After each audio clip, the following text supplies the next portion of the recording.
Muito bem, vamos lá, né? Eu não espelhei a tela, deixa eu espelhar a tela aqui para vocês. Vamos lá, eu vou começar aqui pelo sistema faculdade, né, para a gente poder verificar aqui uma situação. Vocês já devem ter acessado o sistema faculdade de vocês, mas é importante, né?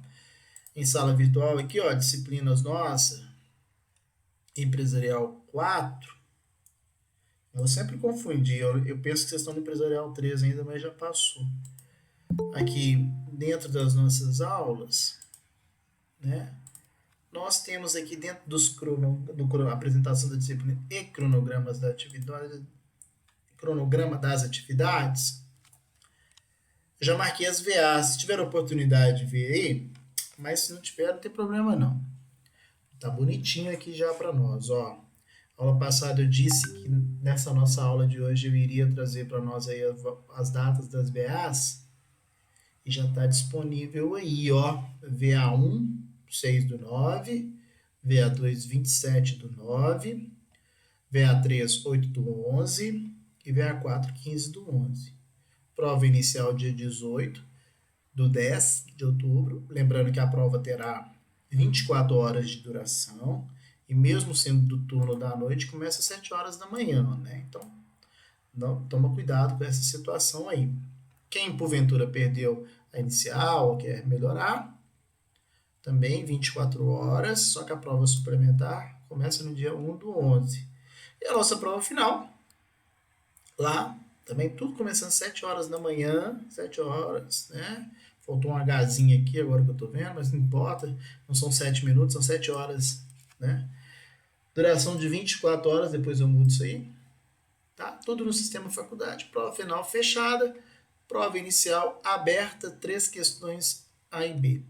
Se precisar de pontinho, tenho certeza que não vai precisar, mas se precisar, suplementar, suplementar a nossa aí com.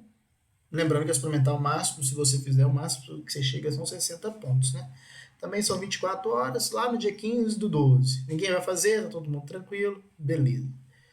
Se precisar e quiser ver aí todas as questões de como acessar o sistema, como que funcionam as nossas aulas, questão da nossa bibliografia, aulinha de apresentação aqui, aula passada nossa, né? E aí essa aula aqui tem tudo explicando aí nos mínimos detalhes. Beleza? Né? Só reforçando, as VAs já estão todas cadastradas. Dia 6/9, 27/9, 8/11 e 15/11. Eu vou pedir aqui uma gentileza para vocês. Se alguém tiver no sistema fácil aí, olha para mim por gentileza, porque eu estou logando como aluno aqui, eu acho que eu não cadastrei esse aluno nas turmas. Quando vocês clicam em atividades aí, a nossa atividade de empresarial 4, atividades em andamento aqui, ó, sistema faculdade, atividades em andamento.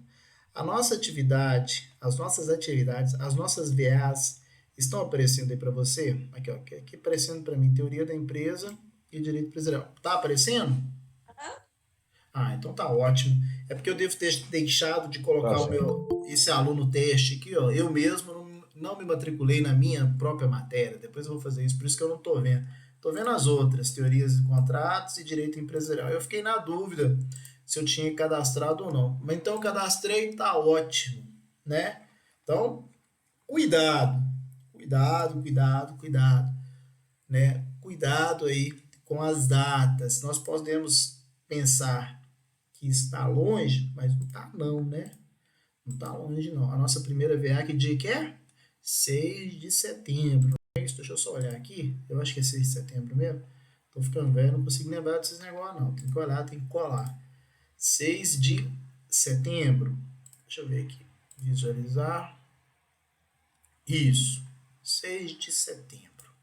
Depois da manhã, né? Praticamente. Então, vamos ficar espertinho aí para não deixar para fazer depois. Tá? Cuidado. Depois vem aqui um período que é período de provas, o pessoal esquece que tem VA para fazer aí. Então, não deixa para a última a data, não, gente. E aí, cuidado, o sisteminha vai até as 23h55. Pode ser que depois dos 55 não dá para entrar mais e tal, não consegue mandar e fica naquele desespero. Pelo amor de Deus, não deixa para a última hora, não. Né? Eu quero chegar. Tem até dia 15 do 11 aqui para poder entregar a VA4. Vai me entregar a VA4 no dia 15 do 11 às 23h59. Aí virou meia-noite. Aí perdeu. E ainda acha que. Ainda fica bravo. Ah, que absurdo. Calma, vamos fazer. Faz antes, pelo amor de Deus. Viu, Jamil? Você não deixa pra última hora, não, porque você perde os prazos aí Ah, eu depois. não, Fica... não deixa, eu não tenho tempo para isso, não, ué. Tem que chegar antes. Tá O certo. Tô cara brincadeira. prefere, né? O cara Brincadeira. preferido é o que ressuscita antes de morrer, né? Igual eu falei para a Natália. Brincadeira à parte aí, gente. Mas eu fico brincando, chamando a atenção. Deixa pra última hora, não? Deixa pra última hora, não? Fica ruim. Tá bom? Beleza. Isso aí era VA que nós tínhamos que falar. Tá tudo lá no sistema. Deixa eu mostrar para vocês o que nós vamos trabalhar. Vamos trabalhar aqui nessa primeira parte com o direito concursal, tá? E na segunda parte com os princípios da Lei 11.101 de 2005. Vou falar um pouquinho sobre os devedores, mas a gente não vai esgotar esse tema hoje não. Não tem como. Só para a gente começar a iniciar aí essa conversa mesmo nossa, os relativos aos devedores. Agora os princípios sim, e o direito concursal sim, nós vamos trabalhar. Já tá tudo aí bonitinho, tá para você no sistema da faculdade, tá em PDF, tá no próprio sistema, já tá a aula renumerada, já tem o vídeo da manhã, se quiser assistir a aula da manhã, já tem a aula da noite, que daqui a pouquinho eu coloco o link. Tá ficando tudo bonitinho aí pra gente, tá bom? Quem já tá acostumado aí, hoje é aniversário da Rafaela, parabéns pra Rafaela, tá presente aí, Rafaela? Ela tá aqui, a Rafaela? Eu não vi entrando. É aniversário da Rafaela hoje? Mas, de Léo qualquer disse forma. que é. Mas ela tá aqui? Não tá não, mas não tem problema não. Assim que ela chegar, a gente dá os parabéns pra ela. Se ela não chegar também, tá gravado o vídeo. Fica os parabéns também quando ela assistir aí, né? Todo mundo dando parabéns pra ela. Ótimo, não tem problema não. Muito bem. Então, vamos trabalhar aqui, gente, ó. Vocês estão mais acostumados aí no nosso método. Ah, claro, para nós trabalharmos também, vai ser fundamental, né? Chama atenção mais uma vez, eu falei isso na aula passada, mas agora é importante também. Nós vamos trabalhar sempre com a nossa lei 11.101 de 2005 e hoje nós já vamos começar a trabalhar com a nossa lei. Tá?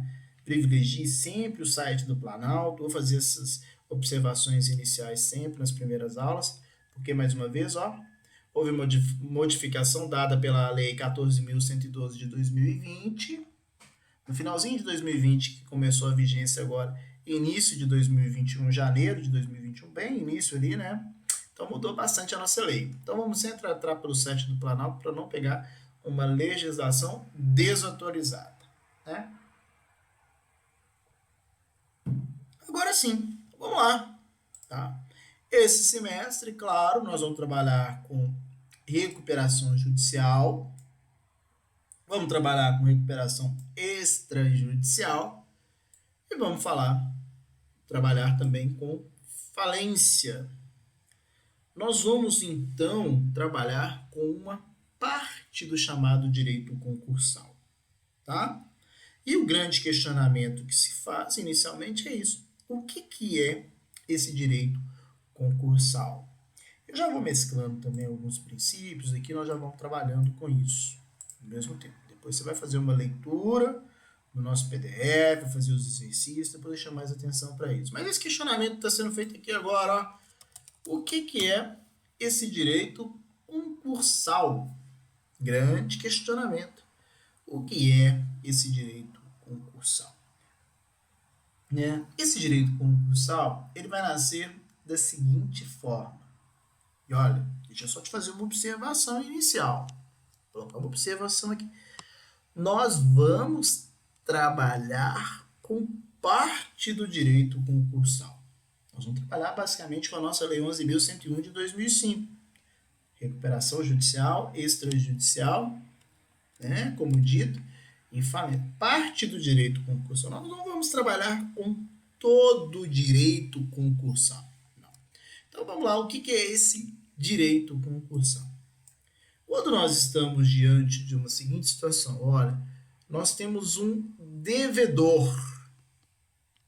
Veja só, nós temos um devedor.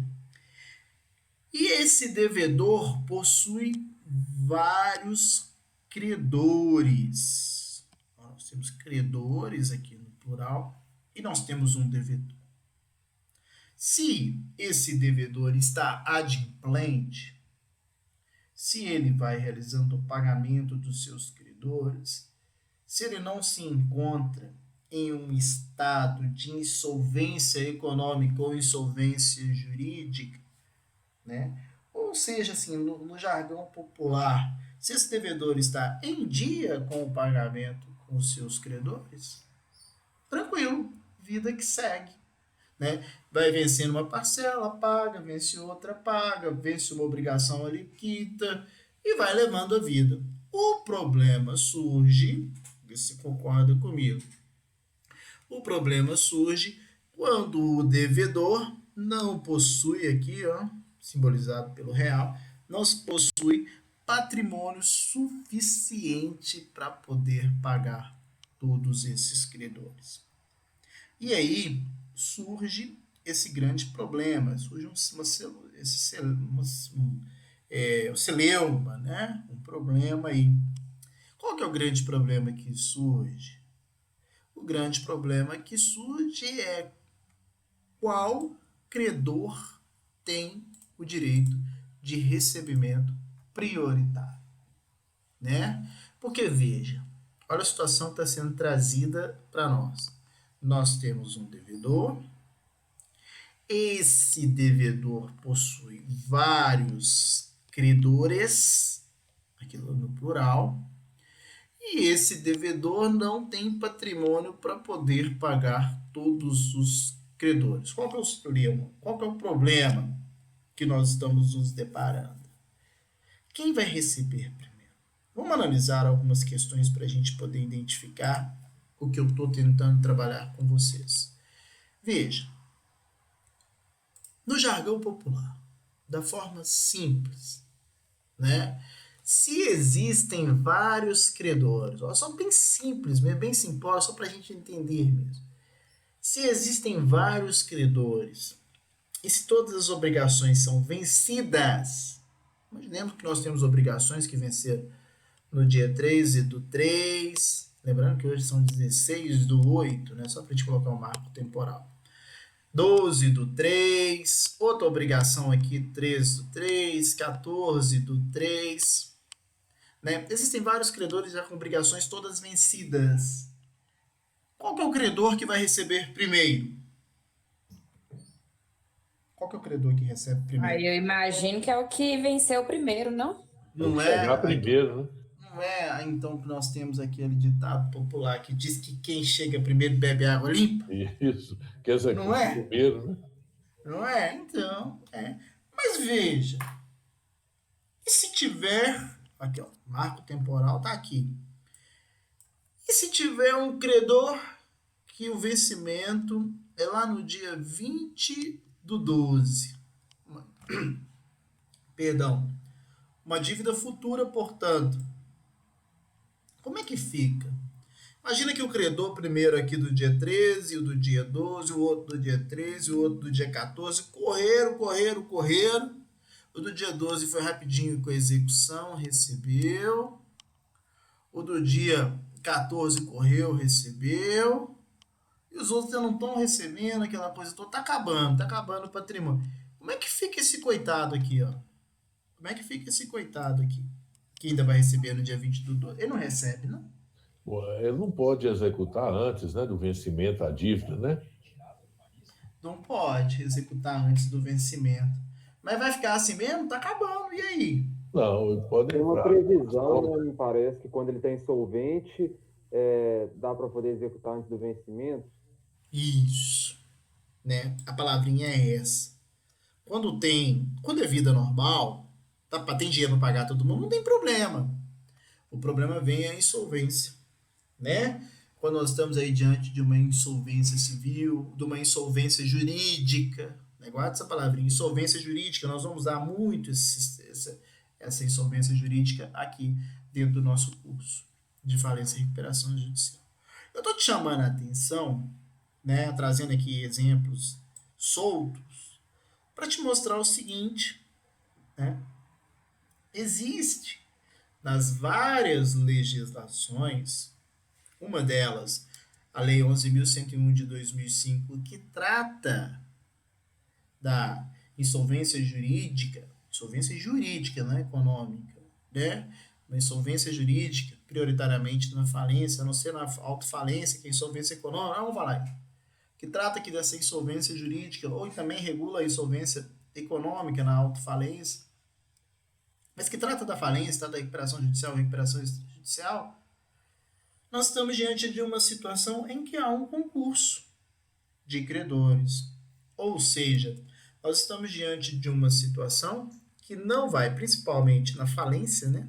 Que não tem patrimônio do devedor para pagamento dos credores, e o legislador, prevendo isso, vai trazer na nossa própria lei uma classificação dos créditos, ou seja, vai trazer uma ordem de preferência no recebimento daqueles créditos, é trazido, portanto, uma ordem de preferência. Quem que vai receber prioritariamente em si, né? Se amoldando ou se chegando a uma conclusão que nós estamos diante de uma insolvência jurídica capaz de ter a falência do devedor. Porque falência, nós vamos ver isso com calma, nada mais é do que o afastamento do devedor dos seus bens, transformação dos seus bens em ativo, em dinheiro, ativo circulante, prioritariamente dinheiro, para poder pagar os credores. Só que não tem dinheiro para todo mundo. Não vai dar para pagar todo mundo. A lei, então, estabelece uma ordem. Lei estabelece uma ordem essa, nossa, a Lei 11.101, vai estabelecer, por exemplo, aqui no nosso artigo 83, que trata da classificação dos créditos. Olha, classificação dos créditos na falência. Não é o primeiro a receber, não, tá? Esse daqui são os créditos concursais. O crédito entre que os credores concorrem entre eles. Mas antes do artigo 83, antes desses credores concursais, existem os chamados credores extraconcursais, que estão previstos aqui no artigo 84. Credores que vão se receber prioritariamente, antes inclusive dos credores efetivamente narrados ali no artigo 83. Nós vamos ver isso com calma. Então, estou querendo te dizer que antes dos extraconcursais também tem o artigo 85, que trata do pedido de restituição. Então, você restitui, depois você paga os extras concursais, como, por exemplo, aqui a remuneração do administrador judicial, nós vamos ver o porquê. Depois vai pagar os credores ao tempo da falência, que tem uma ordem cronológica de recebimento em acontecendo na falência a insolvência jurídica. O que vai ser essa insolvência jurídica? Uma situaçãozinha clássica, ó, o devedor, por meio de critérios objetivos estabelecidos pela lei, que estão lá no artigo 94, nós vamos trabalhar em pontualidade justificada, execução frustrada ou atos de falência. Calma, não precisa te preocupar, só estou te mostrando o que é. Acontecendo a insolvência jurídica a pedido de um dos credores e transformado em falência, os bens serão, o devedor é afastado dos seus bens, os bens transformados em ativo circulante, prioritariamente dinheiro, para poder pagar os credores, e agora sim existe um concurso entre os credores. Os credores vão concorrer entre si, são chamados credores concursais. Credores que vão concorrer entre eles e há uma prioridade de recebimento. Quem que recebe primeiro na nossa lei de falência? Os créditos derivados da legislação trabalhista até o limite de 150 salários mínimos e os acidentes de trabalhos a eles equiparados. Segundo, crédito com garantia real, banco. Quem que empresta dinheiro e pega penhor? Quem que empresta dinheiro e pega hipoteca? Banco. Então, crédito com garantia real, né? Quem que te empresta dinheiro e fica com garantia? Banco. Então, quem recebe segundo é o banco. Terceiro, créditos tributários, o fisco. quarto, aí já não recebe, né? Mas tem aqui os quirografários. É a ordem quinto, porque foi alterado pela nossa legislação, a ordem sexta, né, perdão, a ordem sexta de recebimento antiga, porque os privilégio geral e privilégio especial eles agora são equiparados aos quirografados, nós vamos saber, mas quem recebe aqui, antigo sexto e atual quarto ordem de recebimento, é os quirografados. O que são esses créditos quirografários, para a gente só lembrar? Quirografários é aqueles que vêm de quirógrafo. Quirógrafo é assinatura, né? Lembra lá o semestre passado que nós estudamos? Nota promissória, cheque, duplicata, esses todos que tinham assinatura lá. Esses são os créditos quirografários que vêm de assinaturas. Então, o que não vai receber, mas se for receber, tá aqui os quirografários. Depois vem o quê? Multas contratuais, tá? Juros vencidos após a decretação da falência. E aí, nós temos o final aqui. Tanto é verdade que se pagar 25% dos créditos quirografários, acaba a falência. Porque eles não vão nem receber mesmo. Nós vamos ver isso com calma, tá? Não passa do fisco, gente. Não vai passar do fisco aqui, ó. Muito difícil passar do fisco. Mas se passar, tem até como encerrar a falência ali com 25%. Fato é que existe esse concurso entre os credores. Os credores vão concorrer entre eles. E a pergunta que se faz é por que os credores derivados da legislação trabalhista e acidente de trabalho, eles têm essa prioridade no recebimento? Por que eles recebem primeiro todos os trabalhos, até 150 salários mínimos, né? Tem isso também, que não é todo o valor, mas até 150 salários mínimos, recebe primeiro do que o banco aqui, do que o fisco. Porque nós temos que lembrar uma questão básica que eu sempre gosto de lembrar. Dentro da atividade típica empresarial, nós temos dois tipos de credores possíveis. Não sei se vão se recordar, mas podem ser que vocês se recordem das aulas que nós já trabalhamos. Nós temos os credores voluntários, e credores involuntários. O que é um credor voluntário? O credor voluntário é aquele que quer emprestar o dinheiro. É o banco. O banco não quer emprestar o dinheiro? Quer. Se ele quer emprestar o dinheiro, se é um ato voluntário do banco, aí ele tem todo um ordenamento jurídico disponível e que naquele negócio sendo realizado pelo banco, o credor de alguém, provavelmente o banco vai pedir uma garantia. Vai pedir uma garantia pessoal, vai pedir uma garantia real. Olha, se ele pedir uma garantia real, melhora para ele. Ele passa a ficar aqui em segundo no recebimento, que é garantia real. Né? Se ele pegar um penhor, uma hipoteca. Mas existem as garantias reais e as garantias pessoais.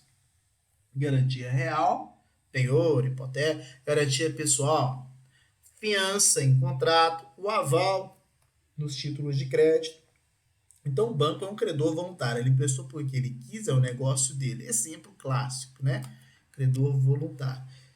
E qual que é o credor que torna-se credor, mas que não queria ser credor de jeito nenhum e pela algum problema que aconteceu, tornou-se credor? É o involuntário, por excelência. É o que vai receber primeiro aqui, ó. Você concorda comigo? É quem não queria ser credor, mas virou credor. É o credor da legislação trabalhista. Ele não nasce para ser credor. Ele tornou-se credor de forma involuntária. Porque o que acontece?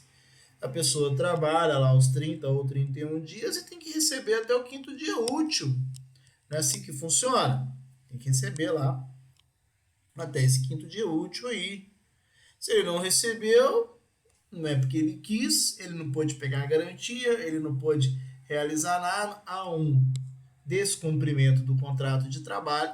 Em havendo o descumprimento do contrato de trabalho, nasce ali para aquele trabalhador o direito de um crédito em relação ao que foi trabalhado, mas não voluntariamente, muito pelo contrário, de forma involuntária. Se é involuntário, ele não conseguia prever, antever aquela situação, ele não tem ali, inclusive, não tem a possibilidade de receber nenhum tipo de garantia. Ele não sentou e negociou, ó, se você deixar de pagar o meu salário, você vai ficar me dando esse imóvel aí como garantia.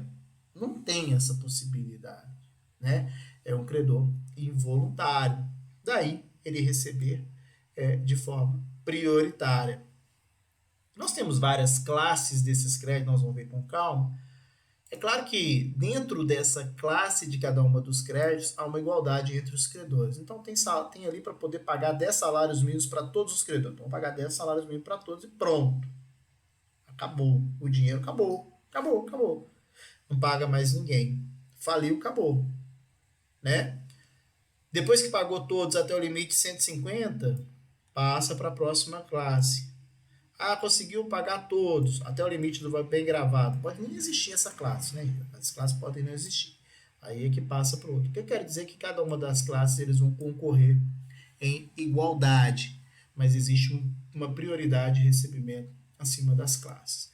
Então, eu consigo te explicar por que existe aí esse concurso de credores e por que o legislador vai priorizar um credor em detrimento a outro. Depende, claro, daquilo que está sendo trabalhado e depende muitas das vezes da origem daquele crédito. E eu consigo também, né, te explicar o porquê da existência dos vários mecanismos do direito concursal. O direito concursal ele surge como uma forma de dar uma paridade entre os credores, para que um credor, né, não tenha uma preferência de recebimento. E claro que se eles estiverem dentro de uma mesma classe, eles não têm uma preferência de recebimento em detrimento aos outros credores. Imaginemos que sejam só credores quirografários e já está instalada uma insolvência jurídica. Todos são credores de nota promissória, são credores idênticos. É justo o credor que teve o vencimento primeiro receber primeiro, se já está instaurado uma insolvência jurídica? Não, né? Vai haver a chamada equalização. Os títulos que já estão vencidos, né, têm o direito de receber, mas os que estão a vencer ainda vão considerar como vencidos também, para que todos os credores possam concorrer. Foi o que o Everaldo trouxe para nós lá. Em insolvência, há a possibilidade do vencimento antecipado do débito. É isso. É esse concurso entre credores. Mas o que eu quero destacar, e eu fiz esse comentário, primeiro aqui tentei demonstrar a questão do direito concursal, para que ele existe, para não ter um privilégio um credor em relação a outro. Em segundo momento, eu te disse que a partir do momento em que todos os credores são colocados na mesma cumbuca, que todos aqui vêm para o mesmo, para eles concorrerem entre eles, o legislador vai estabelecer se existe um privilégio de um credor em detrimento aos demais, né? E não tem nada de errado que ele faça isso, porque vai ser analisado. Por exemplo, aqui também, além disso que eu te disse, que eu te falei que os credores trabalhistas, eles são involuntários, além disso, tem caráter alimentar, tudo aquilo que nós já tivemos a oportunidade de verificar lá, que é um caráter próprio do direito trabalhista, né? Questões assim mais urgentes do que efetivamente o dinheiro de um banco ou do fisco. Por isso que está essa ordem de prioridade. Então, os credores vão todos concorrer entre eles e não tem problema algum de existir uma classe de credores recebendo prioritariamente aos demais credores. Isso tudo advém da origem daquele crédito. Agora, feito essa análise, o que é importante destacar também é que esse direito concursal nosso, ele não vai ficar única e exclusivamente, né, adstrito à nossa Lei 11.101 de 2005, que fala de recuperação judicial de falência. Porque, veja, a nossa lei, ela é bem clara, lá no seu artigo 1º, em nos dizer, veja, olha o que está escrito aqui. Esta lei disciplina a recuperação judicial, a recuperação extrajudicial e a falência de quem? De todo mundo? Não. só do empresário e da sociedade empresária. Então é por isso que nós estudamos lá a teoria da empresa. É por isso que nós identificamos quem é empresário e quem não é empresário. É por isso que nós tivemos a oportunidade de conhecer, eu me recordo como se fosse hoje, das nossas aulas, e tivemos a oportunidade de estudar bem, e nós vamos ter que voltar nele, nós vamos ter que fazer uma releitura, né? Claro que é de forma, né, não tão aprofundada como fizemos lá em períodos passados, mas é por isso que nós tivemos a oportunidade de saber no nosso Código Civil, Lei 10.406, quem é empresário. É para poder saber se aplica ou não a lei de recuperação judicial, extrajudicial e falência a essa pessoa. Porque só o empresário e a sociedade empresária é que podem falir. E só a eles é aplicável, né, essa lei 11.101 de 2005. Então, por exemplo, se nós temos um advogado, se nós temos um médico, se nós temos lá um dentista, um arquiteto, ele não exerce atividade típica de empresa, a ele será aplicável a Lei 11.101 de 2005? Não, porque ele não é empresário. Por outro lado, vamos entender aqui também, por outro lado não, né? Corroborando isso também, veja, uma pessoa física, eu não gosto de falar muito pessoa física, não, ficou ruim pessoa física. Uma pessoa natural, não que essa tenha ficado bom também, né? Mas também não. Uma pessoa natural que exerce uma atividade qualquer, que não é empresário, pode falir? Não.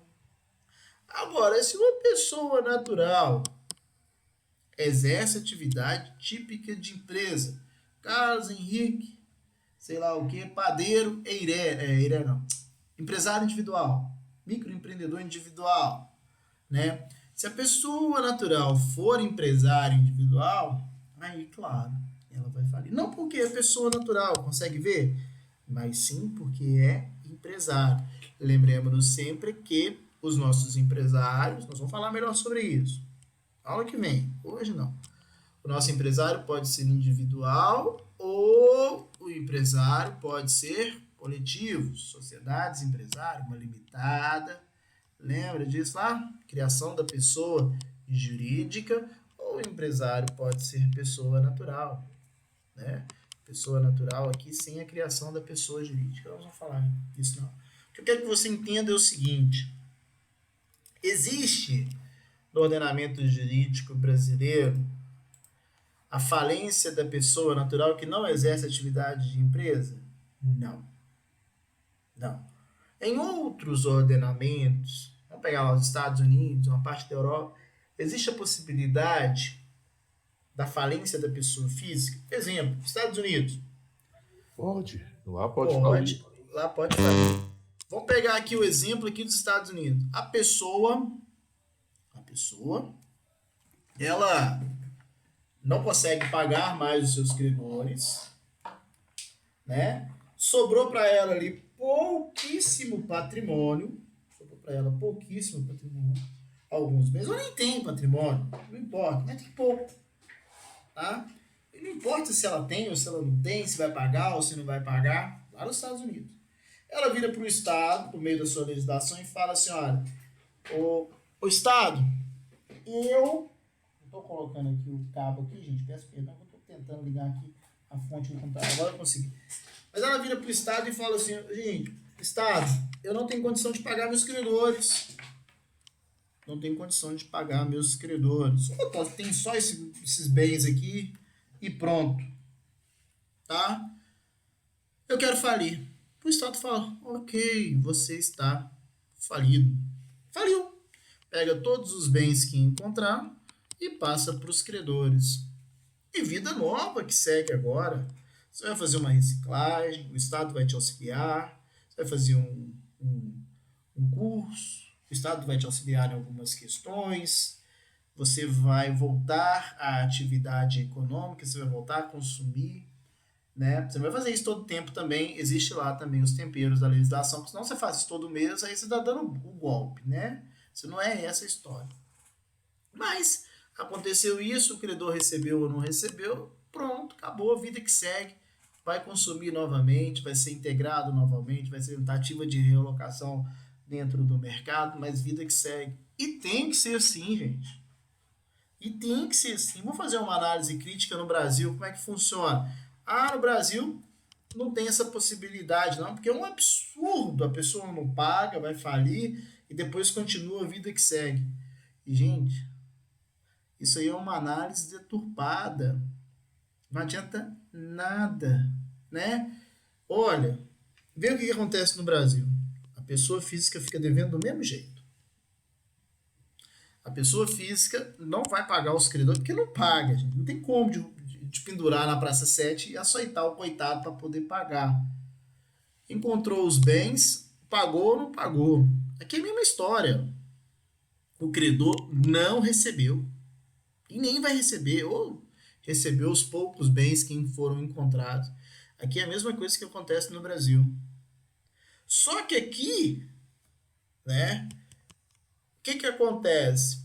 Por não dar a possibilidade dessa pessoa natural se soerguer, por não dar a possibilidade dessa pessoa ter aí a possibilidade mesmo, perdão, sendo pronado, não dá a possibilidade dessa pessoa vir para a formalidade, para não dar à pessoa a possibilidade dela ter um curso, para que essa pessoa também não tenha aí, né, essa situação de voltar para a atividade formal. O que acontece? Acontece que essa pessoa tem o seu nome incluído lá no cadastro de SPC, tem o nome incluído lá no cadastro do Serasa, e essa pessoa acaba sendo um morto-vivo econômico pelo prazo mínimo de 5 anos, que nós sabemos que pode ser muito mais. Interrupção da prescrição ali pelo protesto, né? Então, no mínimo 5 anos a pessoa fica à margem da atividade econômica formal. No mínimo 5 anos à margem da atividade formal. E não resolve o problema. Por quê? Essa pessoa não vai parar de produzir. Ela não vai parar de consumir. Mas normalmente ela não está aqui formal. Se ela não está formal, o que acontece na prática é primeiro, nós não temos uma alocação correta dessa pessoa no mercado de trabalho. Vocês podem achar que não, mas o nome negativado em SPC será... Ah, é um absurdo, não pode consultar. Todo mundo sabe disso. Que não pode consultar, que ninguém... Essas questões todas. Mas pode ocasionar um entrave aí para ser contratado em determinada situação. Exemplo, instituição financeira que eu trabalhava, Banco Brasil, você não pode ter o nome negativado nunca. Se você tiver o nome negativado, vai ser demitido, né, numa instituição financeira, tá? A questão, e se tiver negativado, quem disse que ele não vai olhar antes? Claro que vai, gente. Só bobo que vai achar que não vai olhar para contratar a pessoa. Numa instituição financeira, no mercado financeiro, vai. Então essa pessoa fica longe aí dessa questão formal. E ela vai continuar trabalhando, mas ela vai ficar na informalidade, que é tão comum no ordenamento brasileiro, dentro do mercado de uma forma geral. E ela, na informalidade, ela vai ela vai consumir menos, ela vai ter menos acesso a produtos bancários, ela vai pagar mais caro pelo crédito, ela vai enriquecer banco. A verdade é essa. Dinheiro para negativado, você vê aí um monte de propaganda nesse sentido. É claro, porque é caro para lá. Né? Então, né, a pessoa fica fora dessas questões. Hoje, com o banco digital, isso melhorou muito, tem muito mais acesso e tal, mas ainda é muito caro o custo do dinheiro. Né? E sem contar quando vai lá para uma agiota, vai pegar dinheiro emprestado em outras questões. É outra história. Mas enfim, o que eu quero dizer é, o seguinte: deixa de produzir, deixa de recolher tributos, aquela pessoa ela fica aí nessa questão com o nome no SPC, Serasa, que é uma grande bobeira. O ideal é que nós tivéssemos a extensão de uma recuperação, claro, com alocação, com formas, isso, claro, no mundo ideal, né? Igual a musiquinha lá do ladinho veio na minha cabeça aqui agora. É lógico que nós tínhamos que ter uma alocação nesse mundo ideal, tipo uma tentativa de realocação no mercado de trabalho, critérios objetivos para que não seja também uma fábrica de dar calote nos credores. Não é isso. Não é isso. Mas é sim a possibilidade de soerguimento. É o que acontece na falência do empresário, gente. Nós vamos ver lá uma sociedade anônima, faliu. uma sociedade limitada faliu, não tem nenhuma situação de irregularidade que tenha extensão dos efeitos aos administradores, aos sócios, acabou. Mas o credor que não recebeu, vai ficar vendo aviso. Não recebeu, não recebeu. O devedor é regular, o negócio dele não deu certo, não há fraude, não há problema de administração, só faliu, né? Todos os bens do devedor em empresário vão para poder pagar os credores, e se não conseguir pagar os credores, problema é de quem? Do credor, né? Problema aí é do credor, tá? Então eu não vejo problema nenhum de se estender o Instituto da Falência a todas e quaisquer pessoas, mas isso, observação, observação, observação, isso não ocorre, não ocorre no nosso ordenamento jurídico brasileiro. O Ciro, na campanha presidencial dele, tinha uma proposta nesse sentido, vocês vão de lembrar aí também, provavelmente deve retomar essa campanha aí na próxima eleição, se ele for candidato, né? Quem tem um livro muito interessante sobre essa questão também, dessa análise, é o professor Gustavo. A tese de doutorado dele perpassa por essa análise aí também, bem interessante. Fica aí a dica, quem quiser aprofundar sobre o tema, é um tema bem interessante. Mas nós não temos a extensão desse conceito, desse direito concursal, às pessoas naturais. Beleza? Então só tem a lei de falência? Não. Não se aplica às pessoas naturais? Não. O que aplica às pessoas naturais, então, que não são empresários? Vai aplicar o nosso bom e velho Código Processo Civil. É a chamada insolvência civil. Tá? Então, tem lá o Código de Processo Civil, no artigo 1052, que regula a chamada insolvência civil. Forma de liquidação do patrimônio também, mas por meio da insolvência civil. É a única que tem? Não. Nós temos a Lei 6.024 de 74, que fala sobre a intervenção e liquidação extrajudicial de instituições financeiras. Da mesma forma, temos o Decreto 7366, que trata da extinção das seguradoras. Temos a Lei 5.764, que fala sobre as cooperativas, entre outras. Aqui são só exemplos, né?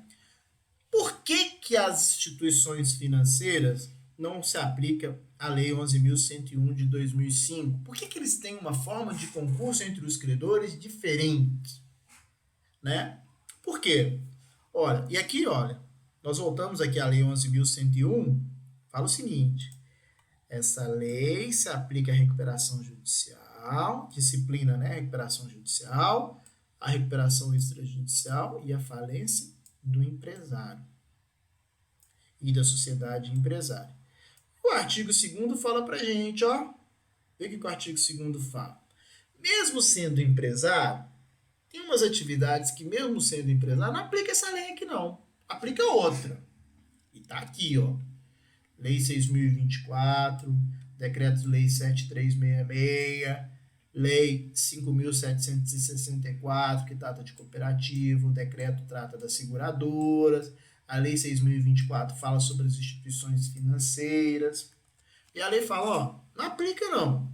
O artigo 1º fala, o artigo 2º completa. Essa lei não se aplica a quem? Empresa pública. Não se aplica também à sociedade de economia mista. Não se aplica à instituição financeira pública ou privada. Quer uma atividade empresária maior do que a atividade de banco? É a atividade empresária por excelência, prestação de serviço bancário, né? É empresário, mas não aplica essa lei 11.101 de 2005, não. Nem a cooperativa de crédito, nem o consórcio, nem a entidade de previdência complementar, nem a sociedade operadora de plano de assistência à saúde, plano de saúde, nem a sociedade seguradora, sociedade de capitalização e outras legalmente equiparadas.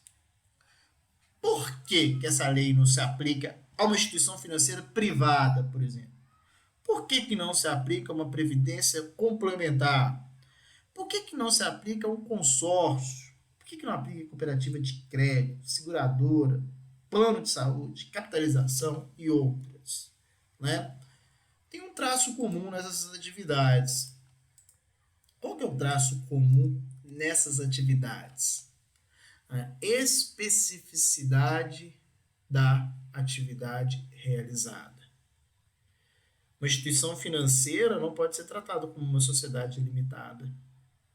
Um consórcio não pode ser tratado como uma sociedade limitada. Uma previdência complementar não pode ser tratado como um empresário individual, uma limitada. Você sabe por quê? E aí você vai entender. Pensa aqui comigo. O dinheiro do banco, o dinheiro que está no banco, é do banco mesmo? Se você é credor do banco, você tem direito de penhorar todo aquele dinheiro que está lá no banco? Não é todo dele, né? Não é, né? Não é. Seu rico dinheirinho está lá na conta poupança. Seu excelente investidor, você aplica esse dinheiro na conta poupança. Olha só, está perdendo dinheiro todo mês, mas está lá na poupança. Aquele dinheiro é do banco? Não, não. Você é investidor. E aqueles que deixam dinheiro na conta corrente? O dinheiro está parado lá na conta corrente. Né? O bom é ter dinheiro para investir na poupança, na conta corrente. Né? Do jeito que está, não está tendo nada. O que você tem lá é o crédito negativo e o cheque especial que o banco está te metendo a faca lá. Mas tudo bem, vida que segue. O dinheiro está na conta corrente. O dinheiro é do banco? Claro que não, né, gente? Você concorda comigo que antes de verificar o credor ali, antes de ter uma falência do banco, não pode tratar, tem que ter uma intervenção do Banco Central, né? Trago até aqui no texto para você, vou falar melhor disso, uma intervenção, e o Banco Central tem que separar o joio do trigo primeiro. Tem que ver o que é dinheiro do correntista e o que é dinheiro do banco, para depois pagar os credores do banco, porque não pode usar o dinheiro do correntista para poder pagar, né, credores do banco. Então tem que ter ali uma especificidade, uma intervenção do Banco Central, porque o Banco Central sabe melhor do que isso. A mesma coisa que acontece com o seguro, o SUSEP tem que entrar, a mesma coisa que acontece com o plano, né? É quem que é do plano? É Anvisa, né? Acho que é Anvisa mesmo, plano de saúde. Avisa. Seguradora a mesma coisa, né? Capitalização, previdência complementar. O dinheiro que está lá na previdência complementar, vamos supor que tem um Brasil Prévio, vamos fazer propaganda aqui, o Itaú Prévio, Bradesco Prévio, qualquer previdência. O dinheiro que está depositado lá é do banco? Não, é de quem contribuiu todo mês para depois receber aquele montante. Né? Seguradora é a mesma coisa, o dinheiro que está todo depositado ali naquele pool, aquele pool ali, no sentido daquele grupo de dinheiro, é pool mesmo, né? Uma piscina, vem de piscina, pool, aquele globalizado, aquele dinheiro todo depositado ali, pertence à seguradora? Não, gente. É para poder pagar os sinistros que eventualmente ocorrerem. A seguradora tem uma margem de lucro ali que ela vai retirar, lucro não, né? Percentual que ela vai cobrar, mesma coisa a capitalização, mesma coisa plano de saúde. O dinheiro não é todo plano de saúde, não. Ela é remunerada pelo serviço que ela presta ali, mas o global ali vai ser repartido. Então essas pessoas, né, mesmo que exerçam atividade típica de empresa, não podem ser consideradas normalmente para a aplicação dessa lei. Tem que ter uma especificidade. Aí a gente consegue entender por que elas não fazem parte. Também, por ser dinheiro nosso, do dinheiro do contribuinte, né, dinheiro nosso, não existe dinheiro público não, né? Não tem uma maquininha de fazer dinheiro, a não ser nos Estados Unidos. Nos Estados Unidos eles lançam dólar, a moeda deles é tão forte que gera inflação no mundo todo e não gera inflação para eles. É inacreditável. A gente compra aquela moeda toda deles lá, eles vão só produzindo, mas uma hora vai quebrar. Eles soubessem fazer isso, né? Arrebentar os outros e sair, né? Mas nós somos bobos em pegar o dinheiro, ué. Fazer o quê? Não gera inflação para eles e gera para a gente. Quanto mais dinheiro eles imprimem, o dinheiro não fica interno, o dinheiro vai para o externo e o mundo pagando juros para ele. Enfim, é uma outra história. Mas a empresa pública e a sociedade de economia mista tem dinheiro nosso, do rico dinheirinho nosso, do contribuinte, né? A empresa pública é 100%, a sociedade de economia mista, mais da metade, é dinheiro do contribuinte. Então, tem regramentos próprios. Então, um banco, Caixa Econômica Federal, empresa pública, não vai falir. Vamos pegar aqui um exemplo de empresa pública, de sociedade de economia mista. Vamos pegar aí a CEMIG é, né? CEMIG é. BH Trans não vai falir. E que Porque a acabou, o sociedade. Megatrans está acabado também, né? Acho que teve um decreto do Calil extinguindo ela, né? Acho que Extinguiu, nem né? ela Tem um prazo aí, mas está extinta já já, está extinta, já. já. Vai ter Já uma vai tarde também. transição, né? Já vai tarde também, né? Negócio que não pode nem multar nem nada, passou Não. pro privado, o poder de polícia, não dá para entender os negócios, não. Mas enfim, sociedade de economia mista, por ter dinheiro do contribuinte, também não vai aplicar essa lei. Vai aplicar o direito concursal? Vai. Mas o direito concursal próprio de cada uma que aplica ali. Então depois vai fazer uma leitura aqui para mim, tá? Nessa primeira parte. É só isso. Falando para mim, gente, o que é direito concursal. Lembrando que no ordenamento jurídico brasileiro não se admite a falência da pessoa natural que não seja empresário. Empresário vai falir, mas que não é empresário, né? E tem outras formas de liquidação, de extinção. Existem outros concursos entre credores, além da nossa lei 11.101 de 2005. Beleza? Eu ainda faço a menção, e já tive a oportunidade de falar para vocês, de forma bem superficial, o que é falência, tá? O que é recuperação judicial, tá? E aí fazendo um paralelo com concordata.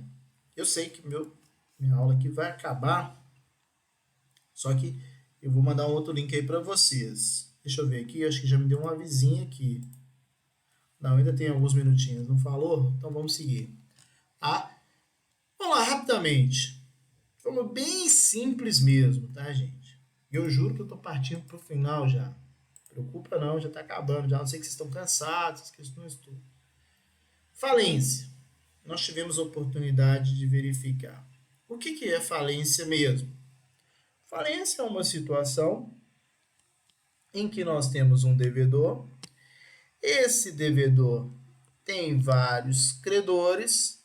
O credor pede a falência do devedor com base na chamada impontualidade, com a insolvência jurídica, que é a impontualidade justificada, execução frustrada ou ato de falência. Mas salvo nós temos uma insolvência, né, jurídica, insolvência jurídica, tá? Fato é que o que se busca o credor com a falência? Com a falência, o credor visa afastar, ou os credores, afastar o devedor de todos os seus bens, arrecadar todos esses bens, liquidar esses bens, transformar em ativo circulante dinheiro, para poder pagar todos os credores. É isso. Falência é extinguir.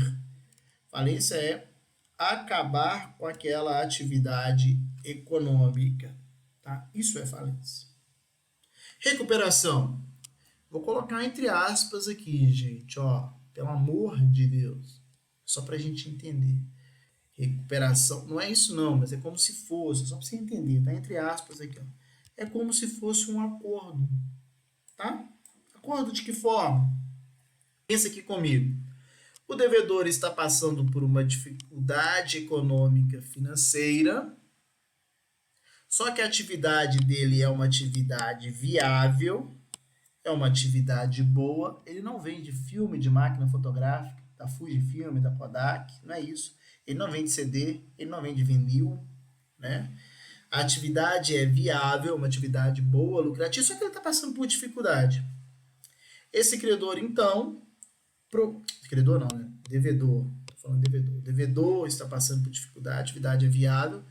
Esse devedor, então, vai procurar os seus credores e vai fazer uma proposta de acordo, entre aspas, tá? Vai procurar os seus credores e vai fazer, entre aspas, essa proposta de acordo. Vai falar assim, ó, gente, do jeito que tá, eu não aguento pagar, mas eu aguento pagar de outra forma. Vai fazer um plano de recuperação. Vocês aceitam? Qual que é as duas respostas possíveis do credor? Sim, Os não, credores aceitam, ok, ou não. Se os credores aceitaram, recuperando, vai entrar em recuperação. Se não aceitar, se for uma recuperação judicial, vai falir. Se for uma recuperação extrajudicial, né, É como se não tivesse feito nada. A proposta não foi aceita. Recuperação judicial é aquela, como o nome diz, nós vamos ver isso com calma, realizada perante o judiciário, né? Vai ter intervenção do judiciário para auxiliar. Mas quem decide sobre a recuperação ou não é o judiciário, o juiz. São os credores a partir da proposta do devedor. Tá? Já a recuperação extrajudicial é feito esse acordo, entre aspas, fora do judiciário e é só levado para o juízo para homologar esse acordo. Tá? Vai cair aqui agora, gente. Vou mandar outro link para vocês aí e eu continuo. Só um minutinho, tá? Tô mandando o link aí agora.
Nós estávamos falando, então, rapidamente, né, que a recuperação extrajudicial vai perante lá o juízo para homologar aquele acordo, entre aspas, feito previamente, né, entre credor e devedor, ou devedor e os seus credores. Né? Esse acordo mesmo, tá? Então, é isso. Falência não é matar o devedor, não. É afastar o devedor dos bens. O devedor continua existindo, né? Não tem problema, não. O que busca são os bens para poder pagar os credores, tá? E recuperação, regra geral, é o seguinte, entre aspas, o nosso acordo realizado entre quem? Entre devedor, o devedor faz uma proposta para os credores e os credores vão aceitar ou não. O credor aceitou, recuperação vai ser colocada em andamento. O credor não aceitou, se for uma recuperação judicial, vira falência. Se for uma recuperação extrajudicial, pode refazer aquela proposta, porque a recuperação judicial corre perante o judiciário e a extrajudicial só vai para homologação. Nós vamos falar disso bem, tá bom? Agora, por que eu estou falando isso tudo? Nós vamos ver muito sobre isso, vamos estar falências, na recuperação, tá tudo certinho. Mas eu estou falando isso porque você já deve ter ouvido, já ouviu falar sobre concordata. Não tem concordata mais não, tá? Concordata, a antiga concordata, era um favor legal. O que era concordata? Concordata estava lá no extinto decreto 7661 de 42, que trabalhava sobre concordato, 42, concordato e falências, que foi revogado em 2005 sobre a Lei 11.101 de 2005. O que era concordato? A concordato era um favor legal estipulado na lei. Só era aplicável aos credores quirografários. Não era trabalhista, não era fisco, não era garantia real, não era só quirografário, só aquele de quirógrafo. E a lei trazia, nem lembro mais, estou dando só um exemplo, que também nem importa que não existe mais, tá? Exemplo, se você pagasse em 10 anos, você ia ter um desconto de 10%. Se pagasse em 8 anos, 20%. Se você pagasse em 6 anos, 30%. Se você pagasse em 5 anos, 40%. Se você pagasse em 2 anos, 50%. Então já trazia na lei estabelecido. Quais eram os critérios? Só aplicava aos credores quirografários. Era uma concordata preventiva ou suspensiva, suspendia a falência ou de forma preventiva não deixava ter a falência com base nos credores, credores quirografários. Era um favor legal, mesmo sem anuência dos credores, o devedor tinha esse direito. Só aplicava, as formas de pagamento dos débitos estavam fixados em lei, estabelecidos na própria lei. Só era aplicável aos credores quirografários, e aqui nós falamos já podia ser preventiva ou suspensiva, tá? Qual que é o grande problema, que tinha na legislação anterior? A legislação anterior, ela tinha como escopo, como objetivo, o que era mais importante nesse decreto 7661 de 42, era a falência. Não se buscava recuperar, não se buscava soerguer. Tanto que, olha o absurdo, tanto que qualquer tentativa do devedor, em propor aos credores acordo, como acontece hoje aí, entre aspas, esse acordo na recuperação judicial, isso era tido como ato de falência, ou seja, a simples proposta para com os credores era visto como um ato de falência, e esse ato de falência dava ensejo à falência daquele devedor. Absurdo! Isso mudou completamente, graças a Deus, Mudou-se completamente essa situação. E aqui nós vamos falar dos princípios da nossa lei. A lei de recuperação judicial, mais especificamente trazida aqui para nós a partir do artigo 47, e é nele que estão expressos aqui os princípios dessa lei, o foco mudou completamente. O que se busca a todo tempo, e você pode perceber, antes de eu falar isso, que o que eu vou falar é verdade, porque as modificações legislativas que aconteceram agora recentemente, elas foram muito maior na recuperação judicial do que na falência. Eu falei isso na aula passada. Por quê? A cada momento se busca mais recuperar, soerguer, manter as atividades econômicas em face do seu caráter inegável da manutenção das atividades. Então, estou dizendo isso tudo porque o foco da nossa lei é o caráter recuperatório, é de recuperar, judicial ou extrajudicial, não importa. E não de liquidatório, é lógico. E quando a atividade não é viável, não tem jeito mais, é como minha avózinha falava lá, essas expressões populares são boas nisso, todo mundo já ouviu falar isso. Não adianta colocar sal se a carne já estiver podre, não. Se a carne estiver podre, acabou. Você vai desperdiçar a carne, já estava podre. E o sal ainda. Não adianta salgar a carne podre. Então, se a atividade não é viável, vai gerar mais prejuízo. Mas se a atividade for viável, ela tem que recuperar, gente. Tem que recuperar. E aí eu já entro nos princípios e vou explicar para vocês de forma geral. Tá? Olha só os princípios que estão, muitos desses princípios, alguns princípios eu tive a oportunidade de falar já na nossa aula, mas outros eu vou só reforçar aqui para vocês como princípios norteadores da nossa Lei 11.101 de 2005. Ó, primeiro, princípio da função social da empresa, vamos falar. Princípio aqui da preservação da atividade econômica da empresa. Outro aqui, ó, princípio da viabilidade da atividade econômica da empresa. Princípio da tutela dos interesses dos credores. Comecei falando sobre isso, vou só reforçar, né? Princípio da par conditum creditório, também já falei com vocês, essa concorrência entre os credores, vou reforçar. Maximização dos ativos, também falei, mas vou reforçar com vocês. Princípio do juízo universal, esse eu não falei não. Esse é importantíssimo. E finalmente aqui, não precisa nem de falar, né? Que como o tempo corrói tudo, principalmente no processo de falência, princípio da celeridade ou duração razoável do processo. Tudo muito simples, tudo muito fácil. Nós vamos falar a exaustão durante todo o nosso curso, mas vamos refinar algumas ideias. E eu começo por essas daqui, ó. Se você tiver dúvidas sobre os princípios, o artigo 47. Olha como é que ele é bonitinho. A recuperação judicial tem por objetivo... Para que serve a recuperação? Viabilizar a superação da situação de crise econômica financeira do devedor. Então, nós temos um devedor que está em crise econômica financeira. A recuperação vai viabilizar, vai proporcionar, vai viabilizar o quê? A manutenção da fonte produtora.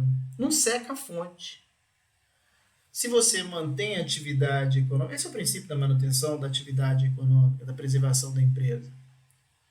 Se você vai ter a falência de uma atividade viável, primeiro, você gera o desemprego, você gera ali a impossibilidade do pagamento de todos os credores, você gera a impossibilidade do recolhimento dos tributos, você te retira daquela localidade, né, todo aquele arcabouço econômico. Em volta de uma atividade econômica sólida surgem outras atividades menores, isso é de forma inegável, né? Então você tira ali aquela fonte produtora, você retira os empregos dos trabalhadores, dos empregados, você não consegue pagar todos os credores, ao passo que se a atividade for viável, se for uma atividade sólida, mas tem uma má gestão, está faltando dinheiro, a crise econômica é instalada, foi em face do Covid, que o Covid gerou uma falta de produção ou uma falta de consumo transitória, mas que daqui a pouco volta. Não tem problema. Então dá para poder pensar, o produto é bom. Ninguém está vendendo filme da Fujifilm e nem da Kodak. Ninguém está vendendo vinil. Ninguém está vendendo CD. Ninguém está vendendo essas coisas que já acabaram. Ninguém está vendendo uma máquina de revelação de filme fotográfico e a impressão. Não, não é isso. A atividade é boa. É lógico que a tecnologia extingue uma série de atividades, né? Mas pode acontecer da atividade ser boa, mas quem vai dizer isso é o credor. Então, se existem todas essas situações, tem que se prevedar a atividade econômica, principalmente em face da sua função social e o estímulo sempre à manutenção da atividade econômica. E aí nós conjugamos dois princípios. O princípio da preservação da atividade econômica para preservar tudo que é de interesse. Mas essa atividade econômica, né, uma atividade sendo exercida, uma atividade econômica sendo exercida, ela tem que dar lucro, não tem problema nenhum ela dar lucro, não tem problema nenhum os sócios receberem o lucro, não há problema nenhum em uma atividade, muito pelo contrário, é importante que ela produza riqueza, que ela pague maior número de credores, que ela tenha maior número de empregados, que ela seja importante, né, e que ela dê muito lucro. Que rebente de dar lucro para dividir entre os seus sócios, acionistas, que aí eles possam ter e gerar mais, não importa. Mas tudo isso tem que ser feito com base, né, dentro de uma lisura. Ninguém pode ter lucro à conta de gerar um prejuízo, né, ou uma atividade que vai violar direitos dos trabalhadores. Não tem problema nenhum você ter lucro, mas você não pode ter trabalho escravo. não pode ser um trabalho desumano, não pode ser um trabalho em contrariedade à CLT. Então, não pode violar os direitos dos trabalhadores, não pode violar o direito do consumidor, não pode violar o meio ambiente. Tem que contar isso para outras umas atividades econômicas aí próximas a nós, né, que são muito boas, mas fazem danos ambientais, geram danos aos consumidores, às pessoas, muitas vezes violam os direitos dos trabalhadores, né? Então vem o lucro, mas o lucro é aquele preço. Quando nós falamos aí, gente, tem nada a ver, não tem problema nenhum ter atividade econômica, tem que ter, mas tem que ter a função social, né? Que é a mesma lógica daquela função social da propriedade. Existem interesses supra, existem interesses que são além dos interesses dos sócios, são interesses meta-individuais, né? Que é o interesse da sociedade como um todo. Não adianta você ter uma mineradora que rebenta e mata todo mundo e destrói tudo e vai e fica por isso mesmo. Não adianta. Não adianta, né? É legal, gera, mas a que ponto, né? Então tem aí a questão da atividade econômica, mas ela tem que ser conjugada sempre com a função social daquela atividade econômica, tá? Outro princípio que é importante é que para que ter recuperação, há necessidade da atividade ser viável. E eu faço um parêntese aqui, ó, que quem vai dizer se é viável ou não são os credores. Não é o juiz que vai fazer a análise dele, não é administrador, não é nada. São os credores. O credor acha que é viável, ok. Se os credores entendem que aquela atividade não é viável, não tem recuperação. Então, cuidado com isso, né? A recuperação judicial, quem define são os credores. Uma atividade tem que ser viável, né? E a viabilidade perpassa por essa análise. E a análise é só uma. Consegue ou não consegue pagar os credores? Consegue. Então, beleza. Recuperação judicial ou extrajudicial. Não consegue. Não consegue. Falência. Tem que ser a questão, né? Outro princípio também que é da nossa lei. Interesse dos credores. A lei preocupa com os credores. Porque vamos fazer uma análise ela é simples. Se nós temos um devedor, e se esse devedor consegue pagar o credor, ótimo, o devedor quita sua obrigação perante esse credor, o credor consegue manter a sua vida. Por outro lado, se o devedor não paga o credor, esse credor pode não conseguir pagar o quê? Outros credores. E vai virando, ao invés de um círculo virtuoso, um ciclo o quê? Vicioso. Um credor não paga outro credor, que não paga um outro credor, que não paga um outro credor, nós estamos num estado de inadimplência geral. Quebrou todo mundo. Isso é péssimo, né? Então, a lei preocupa com os interesses dos credores, principalmente, né, dizendo no sentido, olha, tem que se maximizar os ativos. O que é maximizar os ativos? Você não pode vender os bens eventualmente numa falência por qualquer preço. Tem uma alteração feita agora, nós vamos criticar ela, vai falar por qualquer preço. Não pode ser assim, né? Tem que tentar buscar o máximo dos ativos, transformar em maior número de dinheiro, maior número de dinheiro não, em maior quantia em dinheiro, para poder pagar maior número de quem? De credores. Tem que pagar esse maior número de credores, né? Porque senão vai privilegiar uma pessoa que compra ali na bacia das almas, ganha dinheiro, mas que tanto de credor toma prejuízo, né? Nós vimos que existe essa par conditium creditório, ou concurso entre os credores. A lei de falência fala para nós, ó, existem credores que são mais importantes do que outros, porque são credores involuntários. Nós vimos, trabalhamos lá, os credores trabalhistas, por exemplo, na relação de emprego. Isso tudo é importantíssimo, tá? Então, tem esse princípio. É lógico que há um concurso entre credores, existem credores que vão ter privilégio em recebimento, mas se todos os credores são iguais, se todos os credores são credores de duplicata, de nota promissória, são credores quirografários, eles têm que receber de forma igual. Não há um privilégio entre o outro. Nós trabalhamos isso lá no nosso início. Né? Maximização dos ativos. Eu vou falar do juízo universal, mas é matéria da nossa próxima aula também, mas é só para deixar aqui, ó. Princípio da celeridade ou da razoável duração do processo. Só para a gente deixar isso aqui bem claro. Não dá para um processo de recuperação judicial ser de 50 anos. Não dá para um processo de falência ser de 100 anos. Não dá. Recuperação judicial no máximo 2 anos. Não, vamos ver isso. Falência, quanto mais rápido. Vendeu tudo, depois o pessoal que discuta. Paga o que der, depois vai vindo. O direito não socorre os que dormem, tem que ser rápido. Nós sabemos que o tempo corrói, o tempo destrói tudo. E se tratando de bens, claro, sem sombra de dúvidas, isso vai acontecer, né? Então, não tenho dúvidas nenhuma sobre isso. Outra questão também, que está lá trazida no artigo 3º, e nós vamos falar isso melhor na próxima aula, não se preocupe, é que diz aqui sobre o juízo universal da falência e da recuperação. Claro que tem exceções, mas a regra geral, artigo 3º, é competente para homologar o plano de recuperação judicial, deferir a recuperação, aqui homologar a recuperação extrajudicial, né? Perdão, falei judicial, é extrajudicial.